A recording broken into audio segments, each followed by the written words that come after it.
dalam duduk kita, berjalannya kita, berbaringnya kita, dalam artian suka duka, cukup dan tidak cukup, kaya raya atau mungkin miskin papanya kita, terhormat atau terhina,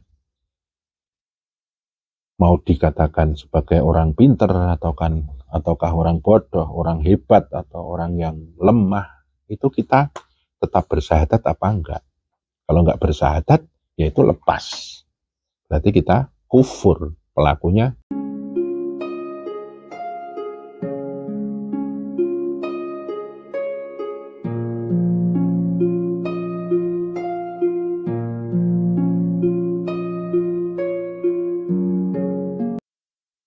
Assalamualaikum warahmatullahi wabarakatuh. Saudara-saudara yang dirahmati oleh Allah, kita selaku pemeluk agama Islam dan menganut ajaran-ajaran Islam, tentu saja kita sudah tahu dan sudah paham bahwa di dalam Islam itu ada 5 hal yang harus kita penuhi, yang disebut dengan rukun Islam, yang jumlahnya ada 5. Dan kita tahu rukun Islam itu yang pertama adalah syahadat, yang kedua sholat, yang ketiga adalah puasa, yang keempat zakat, dan yang kelima adalah berangkat haji bagi orang-orang yang mampu. Manis tata'a ilahi sabila, mampu dalam menjalaninya dengan segala perangkat-perangkat agar kita bisa melaksanakan ibadah haji. Saudara-saudara yang saya muliakan, bahkan saya ini dikenalkan dengan 5 rukun Islam itu sejak saya belum sekolah dulu. Dulu yang ngajari adalah simbok saya. Simbok itu panggilan untuk seorang ibu bagi masyarakat dusun saat itu. Jadi saya manggil ibu saya itu simbok. Sampai beliau wafat saya tetap manggilnya simbok. Waktu itu sangat sederhana. Ketika kita ingin mengetahui makna dari rukun Islam tersebut, saat itu dijelaskan yang namanya syahadat, ya kita mengucapkan syahadat tauhid sama syahadat rasul, la ilaha illallah muhammadur rasulullah. Kemudian sholat, ya yang kita tahu secara sederhana itu sholat 5 waktu. Waktu kecil saya belum diajarkan yang namanya sholat sunnah, belum kasih pemahaman karena memang masih balita, bawah 5 tahun. Kemudian puasa itu dipahami ya puasa Ramadan. Belum diberi pembahasan tentang puasa-puasa sunnah atau puasa-puasa yang lain.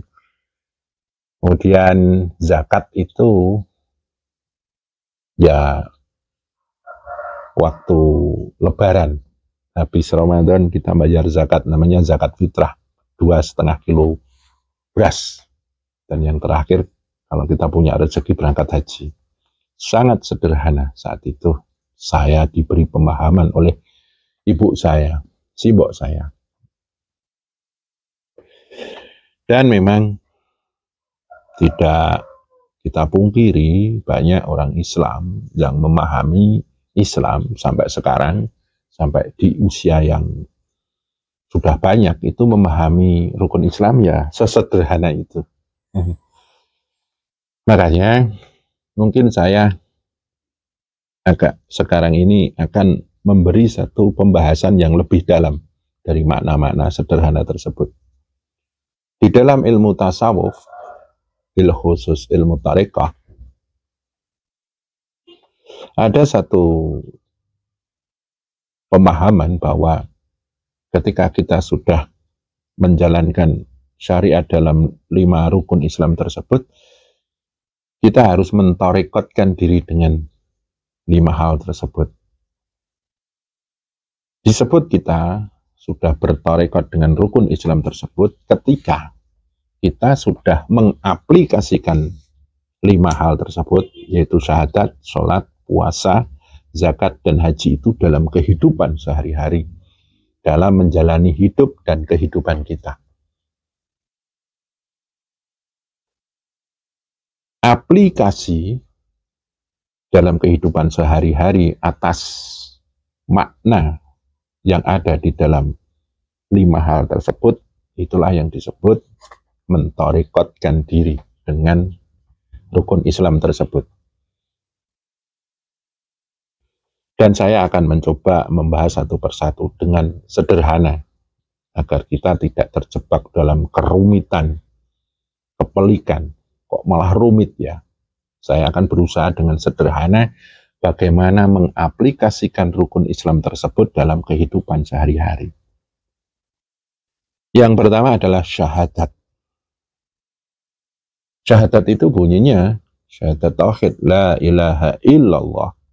Kemudian syahadat Rasul Muhammadur Rasulullah. Dalam persaksian kita gabung menjadi asyhadu an la ilaha illallah wa asyhadu anna Muhammadar Rasulullah. Dalam aplikasinya, kita kan hidup di dunia. Kita menata dunia, kita menata kekayaan, kemuliaan, kecukupan, kehormatan. Terus kita menata kenikmatan hidup di dunia. Kemudian kita mencoba agar dunia ini benar-benar mencapai satu titik kebahagiaan. Dalam aplikasinya, yang namanya syahadat itu bisa kita lihat apakah kita tetap memegang syahadat itu ataukah sudah lepas dari syahadat. Orang-orang yang tetap memegang syahadatnya itu ketika mereka menata dunia, mencari kebahagiaan dunia, kedamaian dan ketentraman dunia ini, mereka tetap tidak lepas dengan yang namanya tauhid. Mereka tidak pernah melupakan Tuhannya.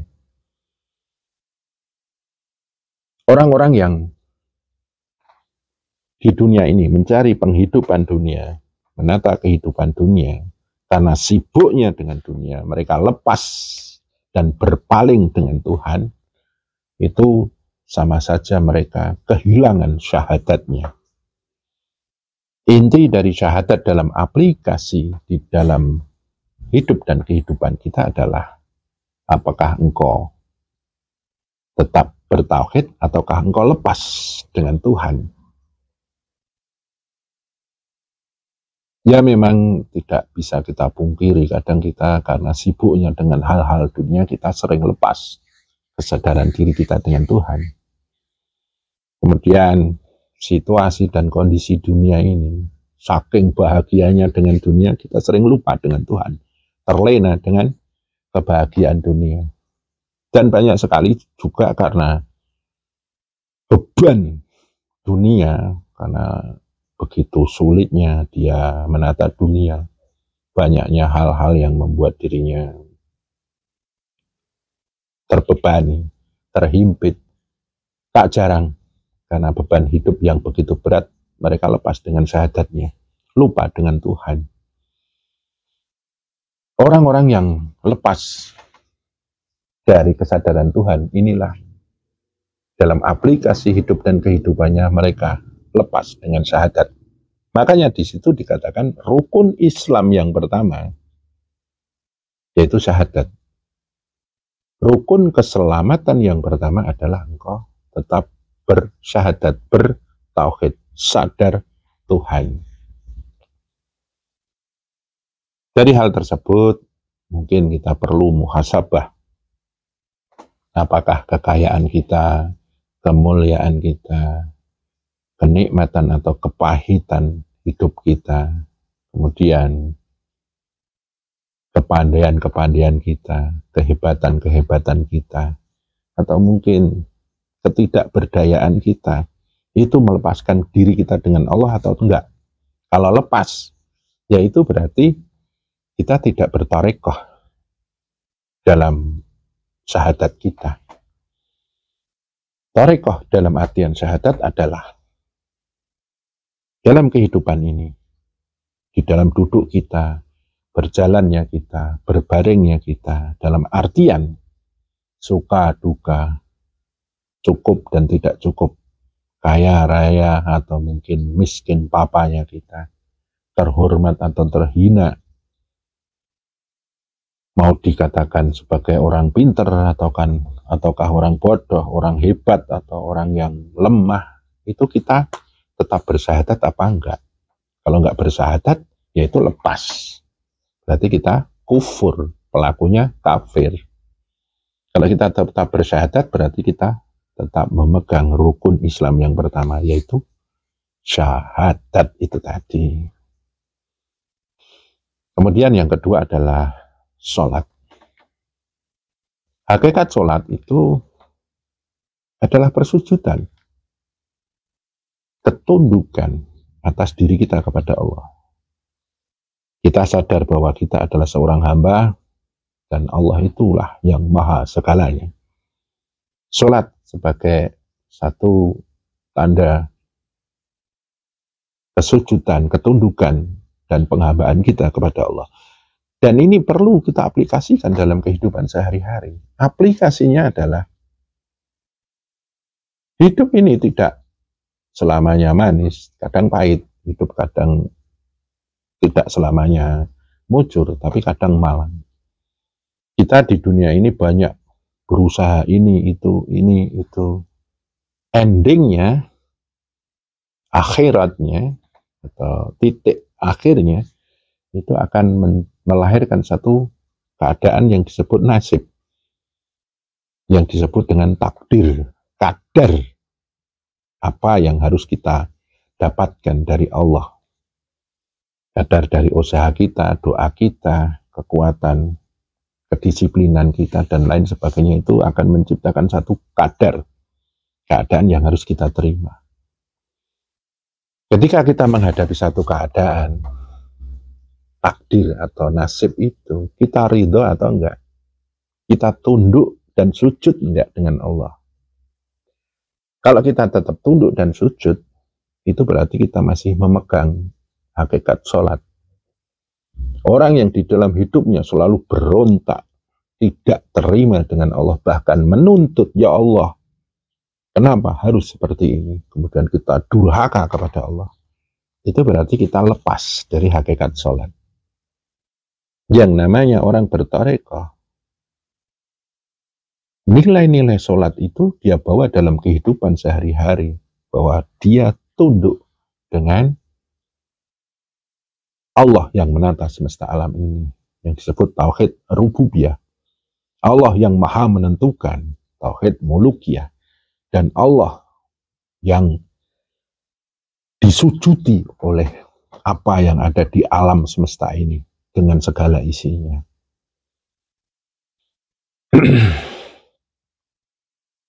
Orang-orang yang mengaplikasikan sholat dalam kehidupan sehari-hari, mereka akan tunduk sujud sebagai tanda penghambaannya.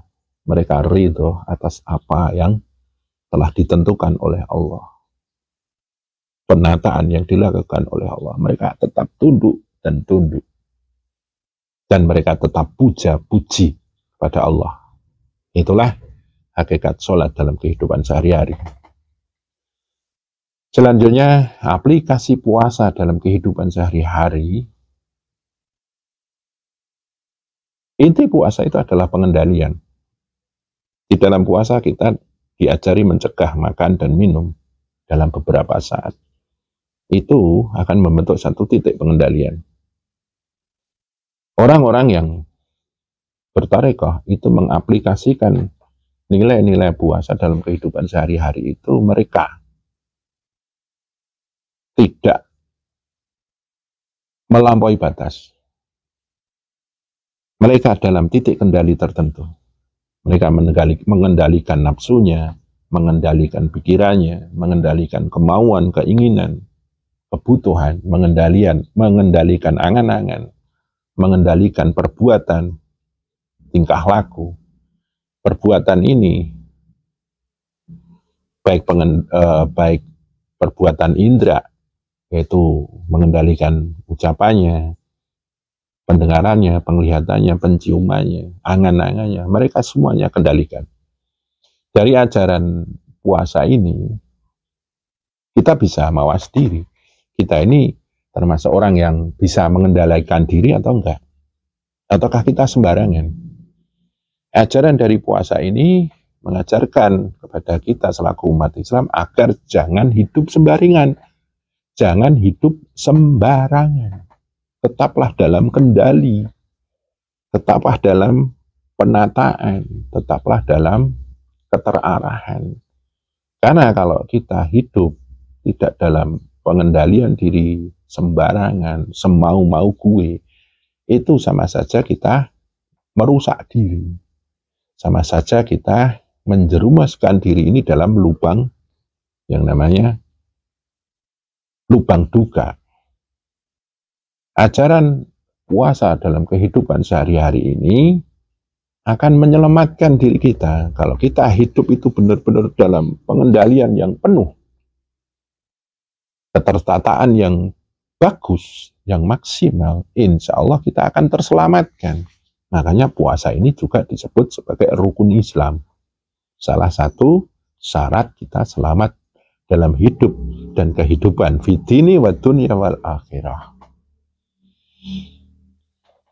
Secara sederhananya, hidupmu dalam kendali atau enggak? Kalau tidak dalam kendali berarti engkau lepas dari hakikat puasa. Selanjutnya adalah zakat. Zakat ini mengajarkan kita untuk memberi manfaat kepada orang lain. Melakukan satu pengorbanan atau dharma, menyisihkan sebagian dari rezeki kita, disisihkan, diberikan kepada orang lain agar bermanfaat bagi mereka. Apa itu yang kita dapatkan? Agar kita itu selalu mengambil satu manfaat. Sebaik-baik manusia adalah orang yang bermanfaat bagi dirinya sendiri, bagi orang lain, bagi makhluk lain di alam semesta ini. Ajaran zakat itu dalam aplikasi dalam kitab bertarekat itu adalah mengajarkan agar kita ini hidup bermanfaat. Janganlah kita suka melakukan satu tindakan, perilaku, tingkah laku yang sia-sia, yang tidak ada manfaatnya. Kemudian janganlah suka berbicara yang tidak bermanfaat, melihat sesuatu yang tidak bermanfaat, mendengar, kemudian mencari-cari dalam penciuman, ya, itu hal-hal yang tidak bermanfaat. Menggunakan waktu hidup kita, itu pun sebisa mungkin kita gunakan dengan hal-hal yang bermanfaat. Agar apa? Agar hidup kita ini benar-benar bermakna. Hidup ini benar-benar bernilai.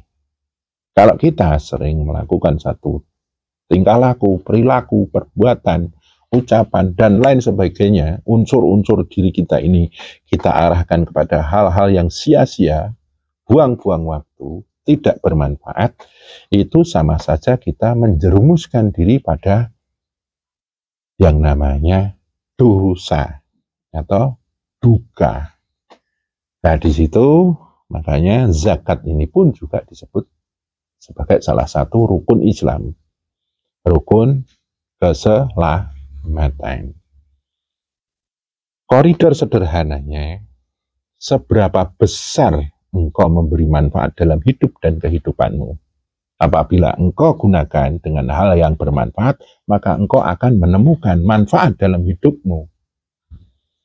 Apabila engkau menggunakan hidup dan kehidupanmu ini untuk hal-hal yang tidak bermanfaat dan sia-sia, maka engkau akan menemukan hal-hal yang sia-sia pula, yang tidak bermanfaat pula. Bahkan mungkin menjebakmu dalam hal-hal yang tidak bermanfaat itu. Orang-orang yang terjebak kepada hal-hal yang tidak bernilai, tidak bermakna, dan tidak bermanfaat, maka sesungguhnya mereka sedang membangun bangunan penderitaan dalam dirinya. Kemudian selanjutnya adalah haji. Haji ini hakikatnya adalah penyempurna. Ini berhubungan dengan inna sholati wa nusuki wa mahyaya wa mamati lillahi rabbil alamin. Sesungguhnya sholatku, ibadahku, hidup dan matiku itu untuk Allah.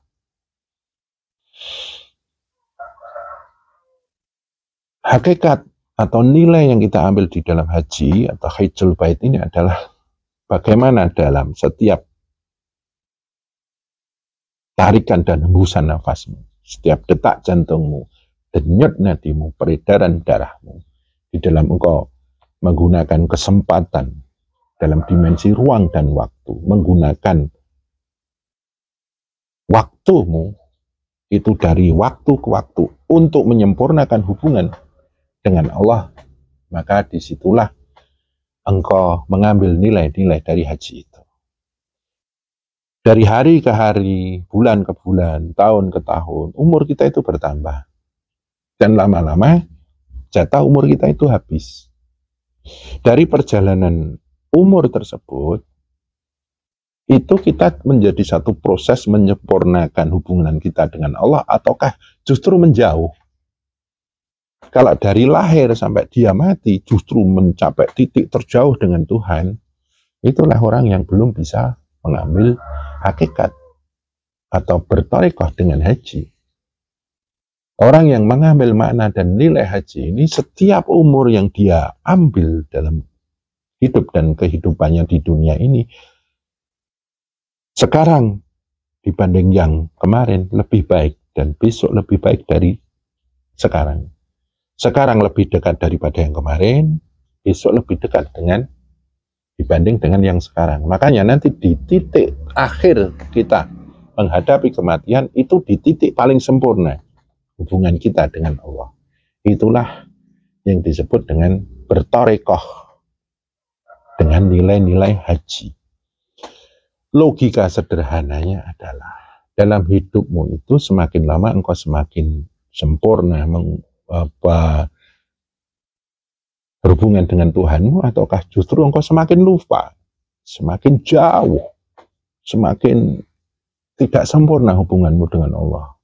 Kalau semakin sempurna, maka itulah yang disebut tetap memegang nilai-nilai haji. Kalau tambah amburadul, itu lepas dari nilai haji. Saudara-saudara yang saya muliakan, kesimpulan sederhananya adalah aplikasi rukun Islam ini dalam hal syahadat antara kesadaran dan ketidaksadaranmu dengan Tuhan, itu bagaimana? Engkau dengan Allah selalu ingat ataukah sering lupa? Itu parameternya adalah syahadat. Dalam hidup ini engkau selalu ridho dan sujud tunduk pada Allah atau enggak?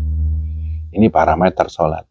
Ataukah engkau banyak meratap, meronta, durhaka sama Allah? Ini parameter sholat. Kemudian hidupmu dalam kendali atau enggak? Ini parameter puasa. Kemudian hidupmu lebih bermanfaat atau tidak bermanfaat? Ini parameter zakat. Yang terakhir adalah hidupmu itu proses mendekat dengan Tuhan ataukah itu proses menjauh dengan Tuhan. Itulah parameter haji. Semoga pembahasan yang sederhana ini bisa menjadi satu sudut pandang pemahaman tertentu. Dan yang saya harapkan hanya manfaat dari apa yang kita bahas saat ini. Dan kalau ada kurang lebihnya mohon maaf.